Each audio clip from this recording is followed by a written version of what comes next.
Hello, friends. Today's topic is the cost of daycare. Let's rant.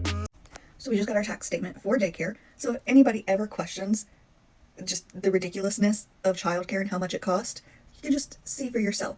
Please note, we don't go to a super fancy daycare, but they do provide lunch, so we are willing to pay a little bit more than the cheaper kind. So here you go. So I'm just showing you the amounts, but this is from January until like July. It was all $293, and then it went up in July for a little bit. We had an extra little enrollment payment, and then it went down again when she went up in classes. But look at that final amount for a year of daycare, $15,471.63. Is she attending college? Like, what?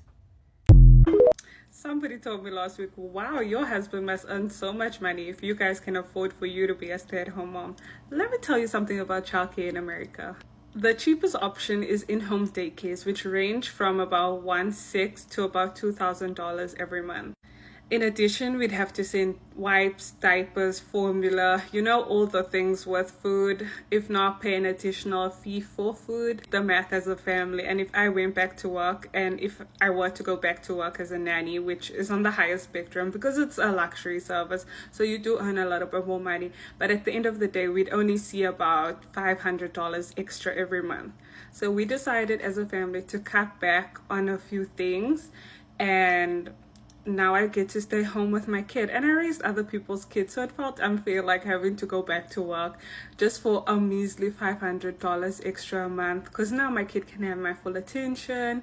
I can cook things from scratch, which allow us to save money. We actually even live with a roommate to save money. My husband, for an individual, he earns an okay amount, but for a family of three, our state considers it low income, so before you judge us as a family, like, oh, they're living in America, they're living large, because she's a stay-at-home mom, they can only survive on one income. Just think about what I've told you now about how expensive childcare is, and then make your assumptions. So yeah, it's just me setting the record straight. Have a good day. Bye. Okay, let's talk about childcare and how much it is in California. You are going to just be mind blown at how expensive it is. It is. How do people afford childcare right now in California? Okay, let's break down the numbers. Ready for these numbers? Okay, this is the breakdown of how much it would cost you to send only one kid to this particular Montessori school in Southern California. Give you three options at this particular childcare place. First option is Monday, Wednesday, Friday from 9 to 12, and it's $1,200.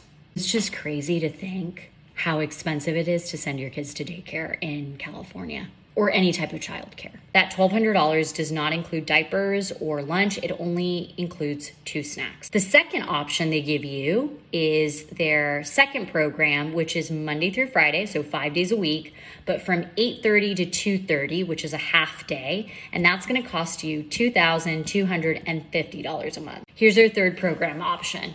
So it's a full day. It's Monday through Friday, 8:30 to 5:30. And this program is going to cost you $2,650 a month. So the $2,650 a month for the full day doesn't include diapers, and it doesn't include lunch. Lunch you still have to provide, or they have a lunch there, and it's going to cost you $8 a day.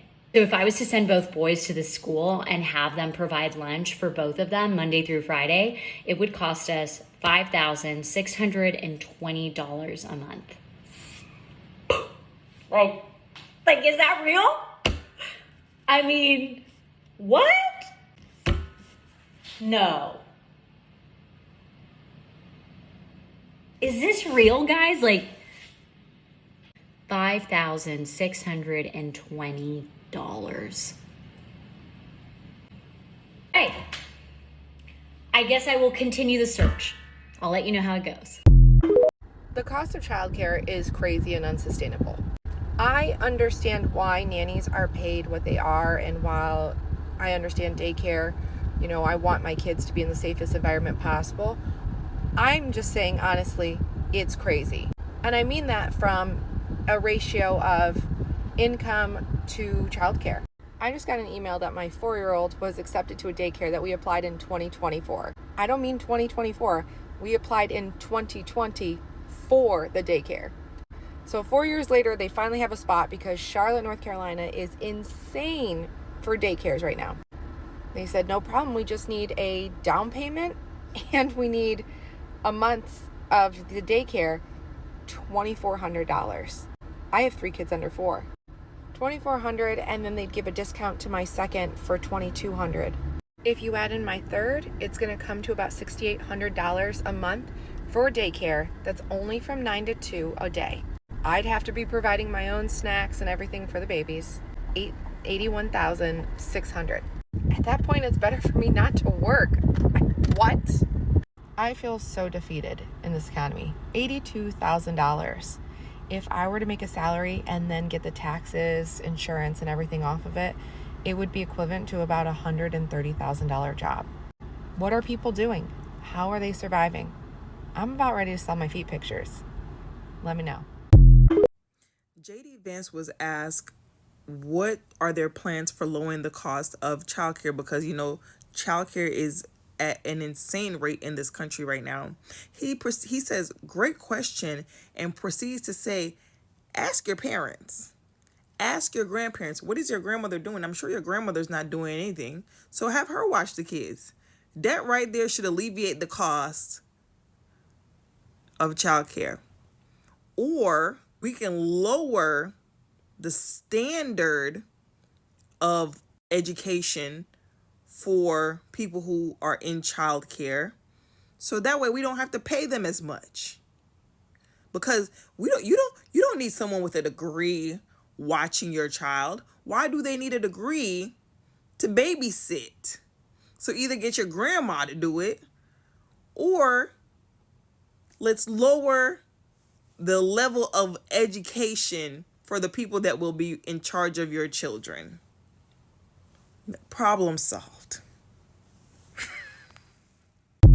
Are you paying for childcare? Comment down below. I pay $60,000 a year for childcare.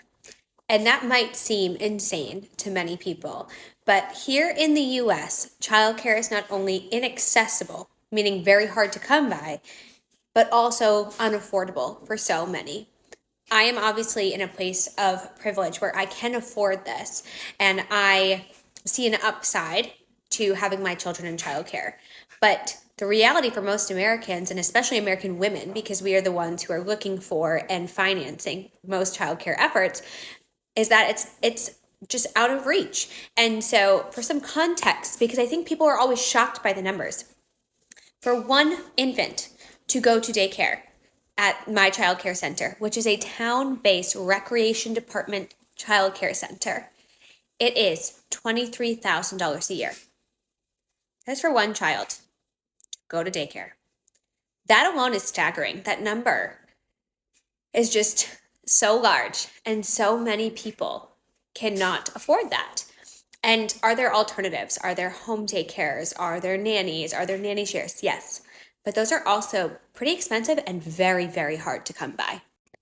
My infant baby never even got to go to daycare. She is turning 1 this month, and they still do not have room for her. She will not be in childcare until she's almost 2 years old, because that is how long the wait lists are. The wait list can be 1-2 years, depending on where you live and the access that you have to childcare.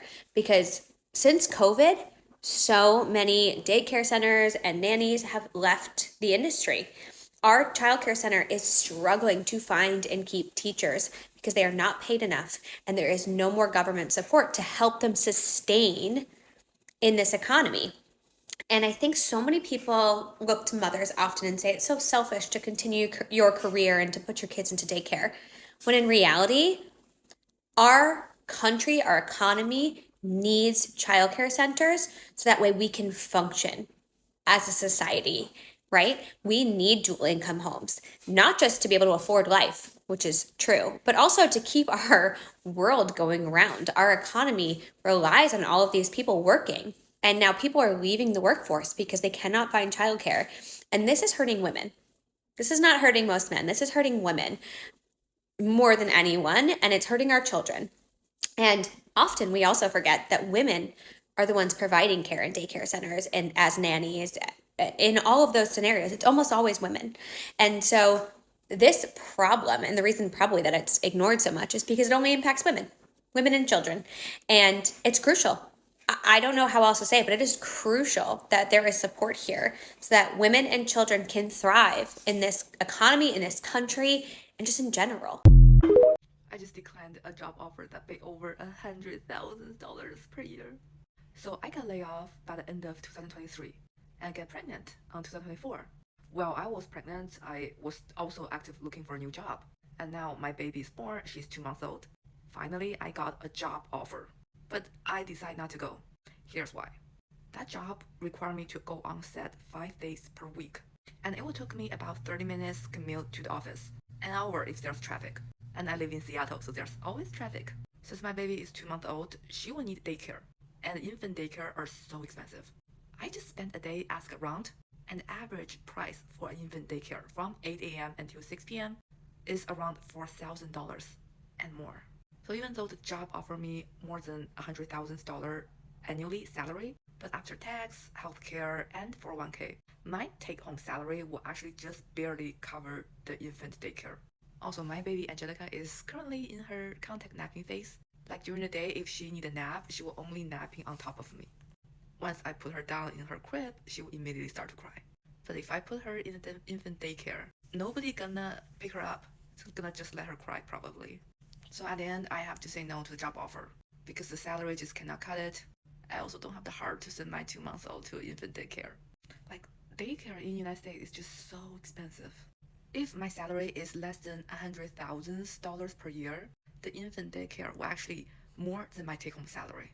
Maybe when my baby grow up a little bit, the daycare cost can be less. But now I have no choice but become a stay-home mom. But I'm really into it, and I will not change it for anything. I just wish there would be more mom-friendly employee out there.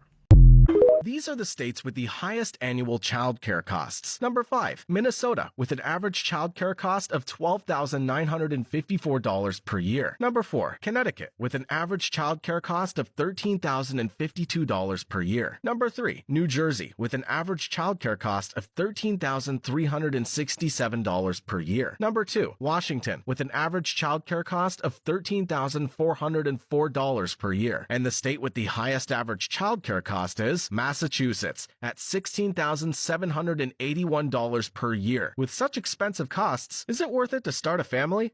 If you need childcare for a child in America in 1981, $300 a pop. So if you had 2 kids, how much is that?